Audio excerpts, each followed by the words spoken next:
The race to the White House is heating up, while politicians from around the globe meet in London to discuss the future of Syrian refugees. And Wiki-leaks founder Julian Assange is awaiting the results of a UN hearing. Today is February 4th, 2016. I'm Kyle Bindas, and this is Laker News.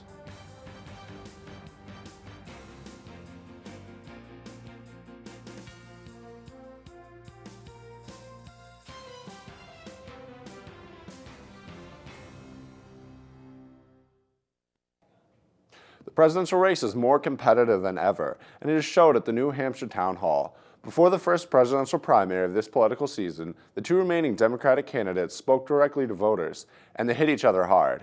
CNN's Mary Maloney has the story. Fresh out of the gate at the New Hampshire town hall, Bernie Sanders slammed his Democratic rival, Hillary Clinton. I do not know any progressive who has a super PAC and takes $15 million from Wall Street. So what all I said, you can't go and say you're a moderate on one day and be a progressive on the other day. Clinton fought back. I was somewhat amused today that Senator Sanders has set himself up to be the gatekeeper on who's a progressive. But I'm a progressive who likes to get things done. The Vermont senator tried to motivate his base and sway voters. What this campaign is about is not just electing a president. It is creating a political revolution. But he insists he's the underdog in the race to become the Democratic nominee for president. Of course we're an underdog. We are taking on the most powerful political organization in the country, and that's, the Clinton organization. The former Secretary of State urged voters to look at her record. Before it was called Obamacare, it was called Hillary Care, as you remember. And reminded voters what's important for the Democrats in this election. But the goal has to be to prevent the Republicans from getting back into the White House and undoing all the progress that has been made under President Obama. I'm Mary Maloney, reporting. Leaders and diplomats from 70 countries are meeting in London today to pledge billions to help the millions of Syrians displaced by war. The one-day meeting, held near the British Parliament, is aimed at gathering donations and agreeing on plans for economic and educational projects to help the 4.6 million Syrians who have sought refuge in neighboring countries including Jordan, Lebanon, and Turkey.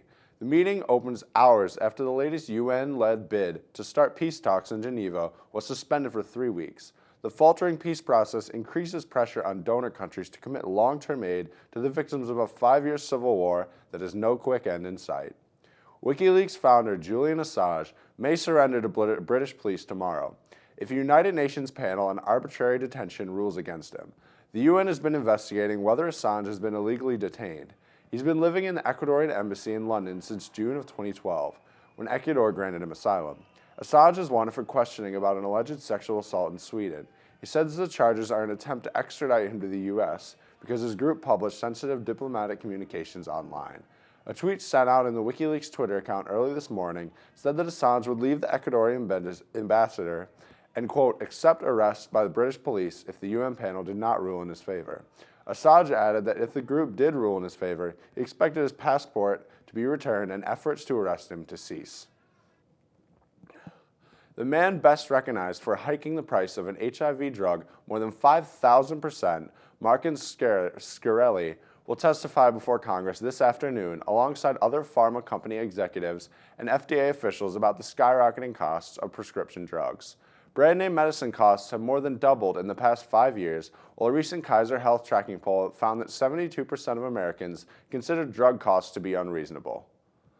As the sexual assault case against actor Bill Cosby moves forward, a key battle will be waged over explicit testimony he gave in a disposition more than a decade ago.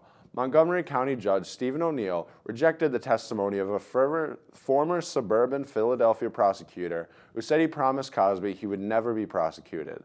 The decision allows the case to move to a preliminary hearing on March 8th. 78-year-old Bill Cosby was arrested in December and charged with drugging and violating former Temple University Athletic Department employee Andrea Constand at his suburban Philadelphia home in 2004. If convicted, the TV star could get up to 10 years in prison. Thanks for watching Laker News, and we'll see you next week.